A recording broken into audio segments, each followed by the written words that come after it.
ഗോത്ര സംസ്കാരത്തിന്റെ ഈറ്റില്ലമാണ് ഇലവിഴ പൂഞ്ചിറ. ഇടുക്കി, കോട്ടയം ജില്ലകളിലായി അതിർത്തി പങ്കിടുന്ന ഇലവിഴ പൂഞ്ചിറ പശ്ചിമഘട്ട മലനിരകളുടെ ഭാഗമാണ്. ഇവിടെയാണ് മലയരയരുടെ അതിപുരാതന ക്ഷേത്രമായ ശ്രീ ഭദ്രകാളി ക്ഷേത്രം സ്ഥിതി ചെയ്യുന്നത്.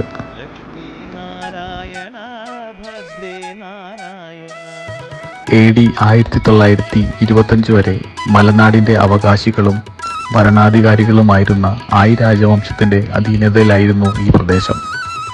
അവരുടെ പിന്മുറക്കാരായ മലയരയന്മാർ സ്ഥാപിച്ച് ആരാധന നടത്തിവരുന്ന ക്ഷേത്രത്തിന് 1100 വർഷത്തിലധികം പഴക്കമുണ്ട്.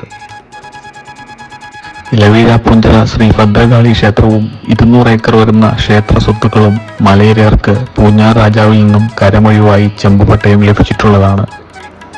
ക്ഷേത്രത്തിലെ പ്രധാന ഉത്സവം മേടപ്പത്തിനാണ്.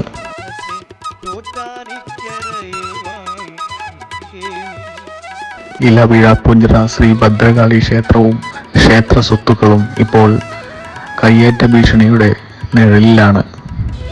വ്യാജ പട്ടയം സംഘടിപ്പിച്ച് ക്ഷേത്രഭൂമി കയ്യേറാനുള്ള ശ്രമമുണ്ടായത് കോടതി ഇടപെട്ട് വിലക്കിയിട്ടുണ്ട്. 2026 സൂര്യപൊങ്കാല പോലീസ് പ്രൊട്ടക്ഷനോടുകൂടിയാണ് അഖില തിരുവിതാംകൂർ മലയരയ മഹാസഭയുടെ നേതൃത്വത്തിൽ നടത്തിയത്.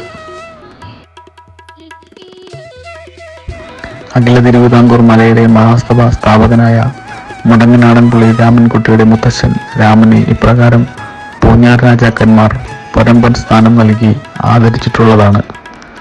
രാജാവ് നൽകുന്ന വെള്ളിക്കെട്ടിയ ചുഴൽവടിയും തലപ്പാവുമാണ് പൊരമ്പന്റെ വേഷം.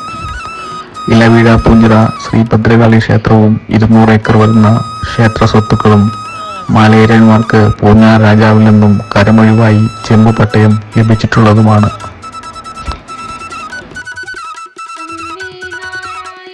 മലയരയർ തലമുറകളായി ആരാധന നടത്തിവരുന്ന ക്ഷേത്രവും ക്ഷേത്ര സ്വത്തുക്കളും കയ്യേറാൻ ആരെയും അനുവദിക്കില്ലെന്നും മലയരയരുടെ പൈതൃക സ്വത്ത് സംരക്ഷിക്കുന്നതിന് സഭ പ്രതിജ്ഞാബദ്ധമാണെന്നും നാം തിരിച്ചറിയുകയാണ്.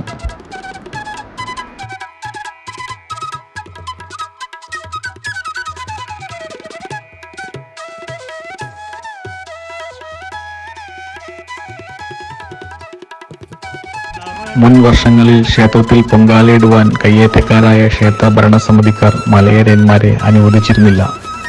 ഈ വർഷം ക്ഷേത്രവക സ്ഥലത്തിനു ചുറ്റും കയ്യേറ്റക്കാർ മുള്ളുവേലി കെട്ടുകയും ക്ഷേത്രത്തിന്റെ പേരുമാറ്റി വലിയ ബോർഡ് സ്ഥാപിക്കുകയും ചെയ്തിട്ടുണ്ട്.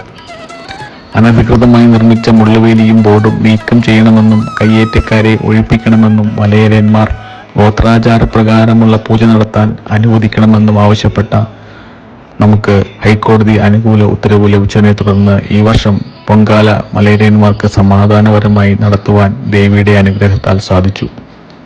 ബഹുമാനപ്പെട്ട ഹൈക്കോടതിയോടും പോലീസ് ഉദ്യോഗസ്ഥരോടുമുള്ള അകമഴിഞ്ഞ നന്ദിയും ഈ അവസരത്തിൽ രേഖപ്പെടുത്തി. മലയരയരുടെ പുരാതന അനുഷ്ഠാനങ്ങളും ആചാരങ്ങളും ക്ഷേത്രങ്ങളും സംരക്ഷിക്കപ്പെടേണ്ടത് നാം ഓരോരുത്തരുടെയും ഉത്തരവാദിത്തമാണ്. സ്വന്തം ഭൂമിയിൽ കാലുറച്ചു നിൽക്കുവാനുള്ള അവകാശങ്ങളുടെ യാത്രയാണ് ഇനി മലയരയർ തുടങ്ങേണ്ടത്. അഖില തിരുവിതാംകൂർ മലയരയ മഹാസഭയുടെ നേതൃത്വം ഇതിനായി തയ്യാറെടുത്തു കഴിഞ്ഞു. സ്ഥലം കരമൊഴിവായി ചെമ്പുപട്ടയം കൊടുത്ത ഒരു പ്രദേശമാണ് നമ്മൾ ഈ കാണുന്നത്. മലയരയന്മാരെ സംബന്ധിച്ചിടത്തോളം എല്ലാ വർഷവും 10-ാം ഉദയം എന്ന് പറയുന്നത് അവരുടെ വളരെ പ്രധാനപ്പെട്ട ഒരു ദിവസമായിട്ടാണ് കണക്കാക്കുന്നത്. നമ്മുടെ പൂർവികർ കൃഷി ഇറക്കുന്ന ഒരു സമയം കൂടിയാണത്.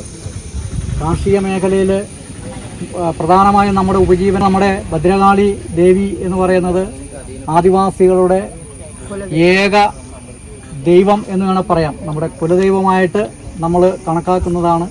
യുദ്ധ പോലുള്ള സന്ദർഭങ്ങളിൽ ഭദ്രകാളിക്ക് നമ്മൾ നിവേദ്യം നൽകിയിട്ടാണ് അന്നത്തെ പൂർവികരായിട്ടുള്ള ആളുകൾ ആ സംരംഭങ്ങൾക്ക് തുടക്കം കുറിച്ചത്. നമ്മൾ ഈ പുതിയ കൃഷി ഇറക്കുന്ന സമയത്തും നമ്മൾ ദേവിക്ക് നമ്മൾ അർപ്പിക്കുന്നുണ്ട്. ആ പൊങ്കാലയാണ് നമ്മളിപ്പം അർപ്പിച്ചിരിക്കുന്നത്. അപ്പോൾ ഈ പൊങ്കാലയിൽ പങ്കെടുത്ത എല്ലാ ആളുകൾക്കും സഭയുടെ നന്ദി അറിയിക്കുന്നു. നമ്മളൊന്ന് സമാധാനപരമായിട്ട് ഈ ഒരു പൂജ നടത്തുന്നതിന് നമുക്ക് കഴിഞ്ഞു. 2022 നമുക്ക് ഈ റോഡിൻ്റെ ഈ വശത്തേക്ക് നമുക്ക് ഇങ്ങനെ ഒരു പൂജ നടത്തുന്നതിന് നമുക്ക് അന്ന് സമ്മതിച്ചിരുന്നില്ല. 2023 നമ്മൾ പോലീസ് സംരക്ഷണം ആവശ്യപ്പെട്ടുകൊണ്ടാണ് ഇവിടെ നമ്മൾ പൂജ നടത്തിയത്.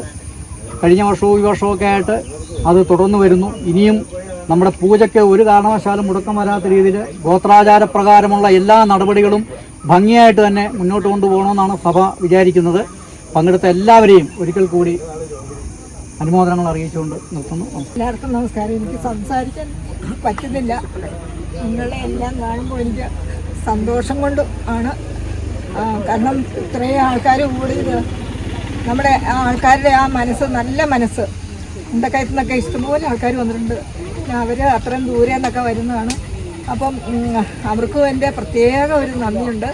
മണിപൂർണ്ണ രത്നശകം രത്നോത്ഭരം വിഭ്രതിയും സൗമ്യാം രത്നകളസ്തര